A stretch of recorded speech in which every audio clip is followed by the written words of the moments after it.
आज मौसम बहुत अच्छा लग रहा है, तो मैंने सोचा कि शाम को पार्क में टहलने चलना चाहिए। मतलब थोड़ी देर बाहर घूमना अच्छा रहेगा। नमस्कार दोस्तों।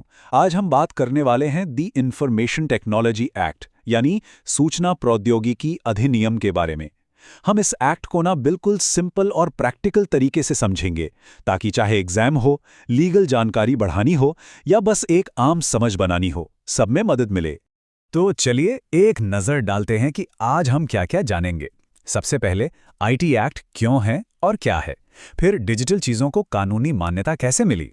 इसके बाद हम साइबर क्राइम और उनकी सज़ाओं को देखेंगे, डेटा प्रोटेक्शन की बात करेंगे, सोशल मीडिया प्लेटफॉर्म्स की जिम्मेदारी समझेंगे और आखिर में इस डिजिटल दुनिया में हमारे अधिकार और कर्तव्य क्या हैं, इस पर चर्चा करेंगे। तो सबसे पहला सवाल, आईटी एक्ट, आखिर इसकी ज़रूरत क्यों पड़ी और ये है क्या चीज़? सोचिए जरा, एक ऐसी दुनिया जहां सब कुछ कागज पर था, सिग्नेचर हाथ से होते थे और कानून भी उसी हिसाब से बने थे। लेकिन फिर कंप्यूटर और इंटरनेट आ गए। अब सवाल उठने लगे कि भाई ईमेल से भेजा गया कॉन्ट्रैक्ट लीगल माना जाएगा या नहीं, ऑनलाइन पैसे ट्रांसफर करना सेफ है या नहीं। इन्हीं सब सवालों का जवाब देने के लिए और इस नई डिजिटल दुनिया को एक कानूनी ढांचा देने के लिए आईटी एक्ट 2000 को लाया गया। इस कानून की नींव कैसे रखी गई?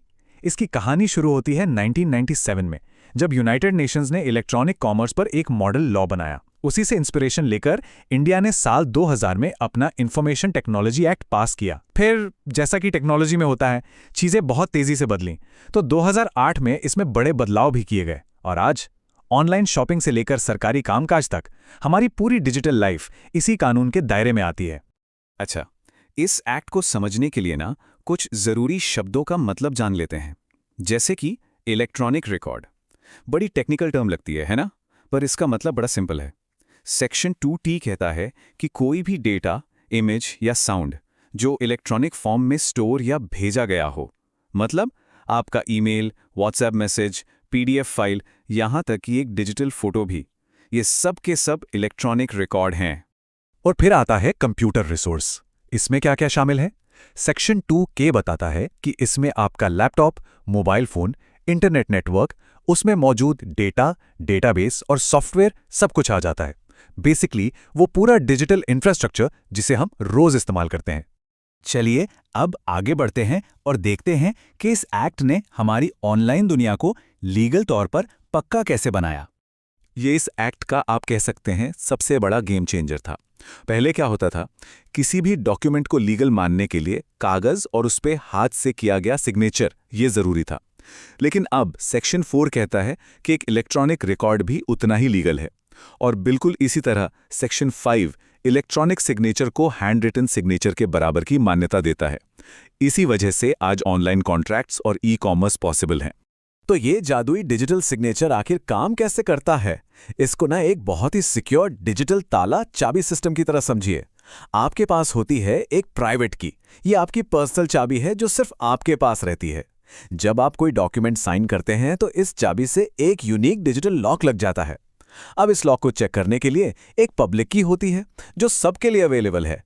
अगर पब्लिक की से सिग्नेचर वेरीफाई हो जाता है तो इसका मतलब साफ है, डॉक्यूमेंट बिल्कुल असली है, साइन करने वाले आप ही हैं और इसमें कोई छेड़छाड़ नहीं हुई है।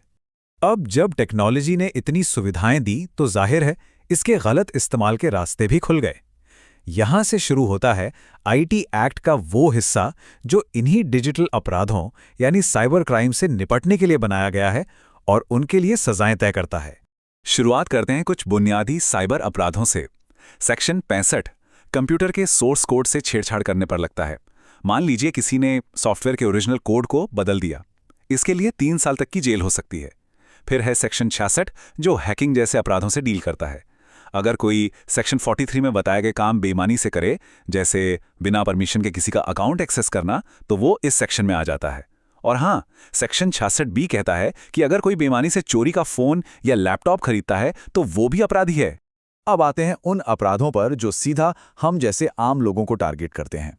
सेक्शन 66C ये है आइडेंटिटी थेफ्ट, मतलब किसी और का पासवर्ड या डिजिटल सिग्नेचर चोरी से इस्तेमाल करना। सेक्शन 66D जिसे हम आम भाषा में फेक प्रोफाइल बनाना कहते हैं, यानी किसी और का भेस धारकर ऑनलाइन धोखा देना। और सेक्शन 66E ये प्राइवेसी के उल्लंघन के लिए है। किसी की प्राइवेट तस्वीर उनकी मर्जी के बिना खींचकर ऑनलाइन डालना एक बहुत गंभीर अपराध है। इन सभी में 3 साल तक की जेल और भारी जुर्माने का प्रावधान है। यहाँ पर एक बहुत ही इंपॉर्टेंट केस का जिक्र करना जरूरी है। इस एक्ट में एक सेक्शन 66A हुआ करता था। ये कहता था कि ऑनलाइन ऑफेंसिव मैसेज भेजना एक अपराध है। लेकिन 2015 में श्रेया सिंगल केस में सुप्रीम कोर्ट ने इस सेक्शन को रद्द कर दिया। क्यों? क्योंकि कोर्ट ने माना कि ये हमारे बोलने की आज़ादी यानी freedom of speech and expression पर गलत रोक लगाता है। ये एक लैंडमार्क फैसला था। आईटी एक्ट सिर्फ छोटे-मोटे अपराधों तक सीमित नहीं है। ये कुछ बहुत ही गंभीर अपराधों के लिए बहुत सख्त सजाएं देता है। जैसे सेक्शन 66F जो है साइबर टेररिज्म के लिए, देश की सुरक्षा पर डिजिटल हमला करना, इसकी सजा उम्र कैद तक हो सकती है।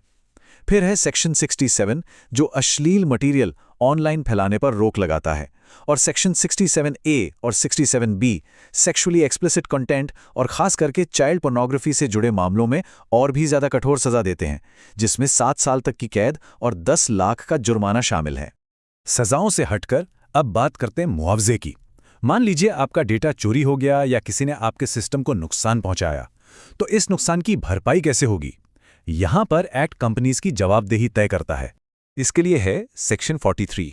ये सेक्शन एक लिस्ट देता है कि अगर कोई भी बिना आपकी परमिशन के आपका कंप्यूटर एक्सेस करे, डेटा कॉपी करे, वायरस डाल दे, सिस्टम खराब कर दे या आपके डेटा को डिलीट या ऑल्टर कर दे, तो वो व्यक्ति आपको मुआवजा यानी कॉम्पेंसेशन देने के लिए जिम्मेदार होगा। यहां फोकस सजा पर नहीं बल्कि जिसका नुकसान हुआ है उसकी भरपाई पर है।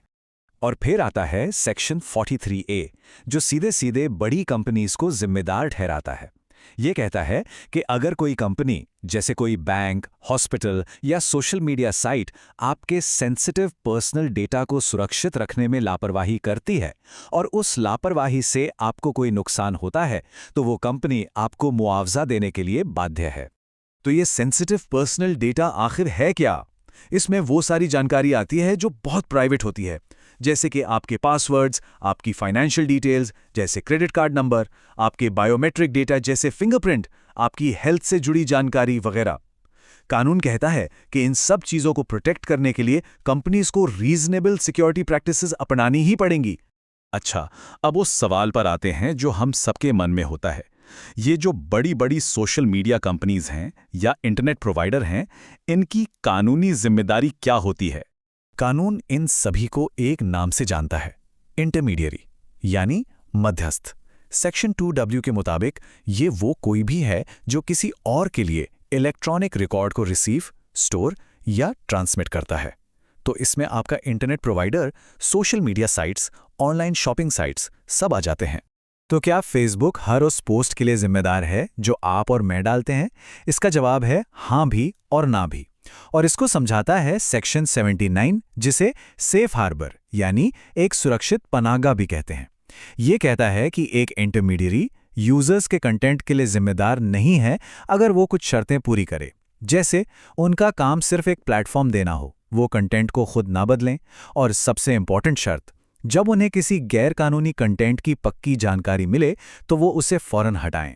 अगर वो ऐसा नहीं करते तो उनका ये सेफ हार्बर का बचाव खत्म हो जाता है।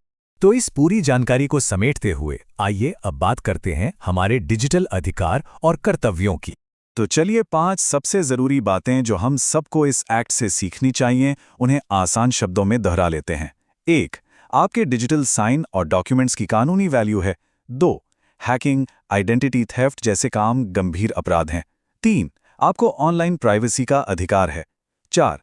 कंपनीज की जिम्मेदारी है कि वो आपके सेंसिटिव डेटा को सुरक्षित रखें। और 5. बोलने की आज़ादी है, पर इसका मतलब गैर कानूनी कंटेंट फैलाना नहीं है। हमें एक जिम्मेदार डिजिटल नागरिक बनना होगा। दोस्तों, ये था दी इंफॉर्मेशन टेक्नोलॉजी एक्ट का एक सरल और विस्तृत स्पष्टीकरण। अगर आपको ये जानकारी उपयोगी लगी हो तो इसे आगे शेयर जरूर करें। साइलेंस।